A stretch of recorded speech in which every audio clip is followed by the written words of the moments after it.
Marie-Laure Gagné va nous rejoindre maintenant. Elle est chanteuse lyrique. Un peu de douceur dans notre petit nuage, ici à l'abri de cette foule qui... Marie-Laure Gagné, bonjour, installez-vous. Bonjour. Comment allez-vous? Très bien, Vous merci. êtes chanteuse lyrique? Exactement. Vous êtes quoi, mezzo, soprano? Je suis soprano. Oui, c'est pas trop dur? Ben non, écoutez, c'est chacun a une voix. Le tout, c'est de la reconnaître pour pouvoir avoir un répertoire qui soit adapté à sa voix. Mais parce que vous êtes quand même très jeune, depuis petite, vous vouliez l'être? Alors pas du tout. Moi, j'ai commencé par pratiquer des instruments, notamment des percussions traditionnelles guyanaises, parce que je viens de la Guyane, de la flûte traversière, du piano, de l'orgue. J'ai fait un peu de direction de chœur. Et en fait, c'est en arrivant à Paris que j'ai eu l'opportunité d'intégrer un chœur d'enfants. Et là, j'ai vraiment découvert ma voix lyrique en plus, parce que j'avais 16 ans à l'époque. Et vraiment, la voix d'enfant n'est pas la même que la voix d'adulte. Et ça se ressent beaucoup sur la voix chantée. Donc voilà, j'ai trouvé ma voix à la fin de l'adolescence. Et j'ai décidé que ce serait mon instrument. Et ce qui allait vous avez été inspiré par quelque chose? Tout à l'heure, on parlait de Conquête avec Nicolas Dufault. Exactement. Souvent, on a un mentor, un inspirateur. C'est quoi? C'est en entendant la Casta Diva de Maria Callas? Eh bien, pas du tout. Je vais vous dire un truc. Quand j'étais ado, j'écoutais beaucoup de disques de chœurs d'opéra, de chanteuses, etc. Et vraiment, ça m'a beaucoup portée.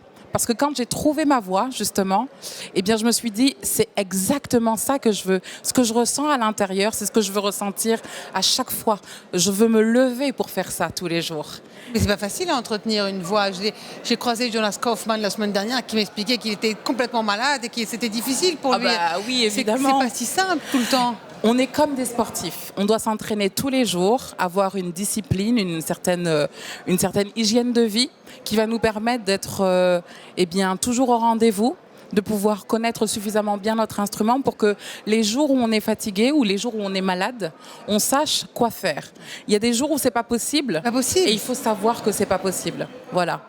Et alors comment on fait? Parce que bon, forcément l'opéra, c'est pas ce qui se renouvelle le plus au monde, hein. Vous passez d'une langue à l'autre. Qu'est-ce que vous préférez? L'opéra allemand, italien, de façon français? générale, j'aime beaucoup l'opéra français. C'est vrai? Effectivement. Vous Oui. êtes une Carmen de Bizet? Dans l'âme, je suis une Carmen. C'est vrai. J'ai un tempérament de personne qui fait comme elle veut. Oui. Néanmoins, j'ai plutôt une voix d'une Chimène, par exemple, dans le Cid de Massenet. Dans le Cid, oui. Exactement. Et j'aime beaucoup l'opéra français, mais j'aime aussi beaucoup l'opéra romantique allemand. Oui. Par exemple, j'ai une voix pour chanter une Elisabeth dans Tannhäuser de Wagner, ou peut-être plus tard Brunhilde. Voilà.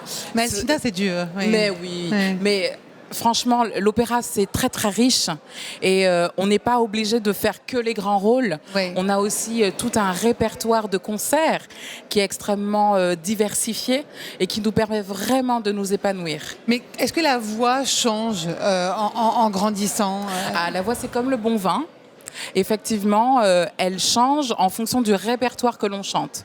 C'est-à-dire... Mais du coup, parfois, on a besoin d'avoir des expériences dans sa vie personnelle. J'ai croisé aussi, parce qu'il se trouve que je m'y connais pas mal, dans le Pretty Yandé, Oui. qui est on appelle la jeune Maria Callas, qu'elle avait 25-26 ans, originaire d'Afrique du Sud, passionnée.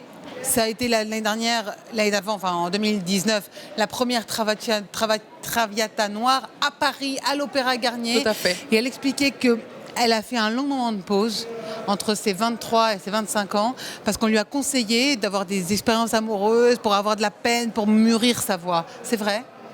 Alors, je pense que tout ce qui peut faire grandir une personne, que ce soit sur le plan physique, spirituel, émotionnel, est bon à prendre. La musique, l'opéra, le chant se nourrit de la personne que l'on est. Et justement, c'est ce qui fait la richesse de cet art. C'est qu'on chante comme on est. Et moi, je suis Marie-Laure Gagné, comme vous me voyez aujourd'hui. Et vous êtes très belle. Et puis vous chantez où? Eh bien, demain, je chante en Lorraine, au Festival Fun Étrange. La semaine prochaine, je serai au Festival de Lied d'Oxford. Et puis ensuite, je pars à Moscou pour concourir au concours Opéralia. Eh bien, on sera tous derrière vous. Merci beaucoup. Une petite Carmen pour finir. L'amour est enfant de bohème, il n'a jamais connu de loi. Merci beaucoup. Merci à On vous. aime beaucoup. Merci beaucoup. Eh ben, changement de décor, Marie-Laure Garnier, on pourra l'applaudir et être derrière elle en Russie. Merci beaucoup.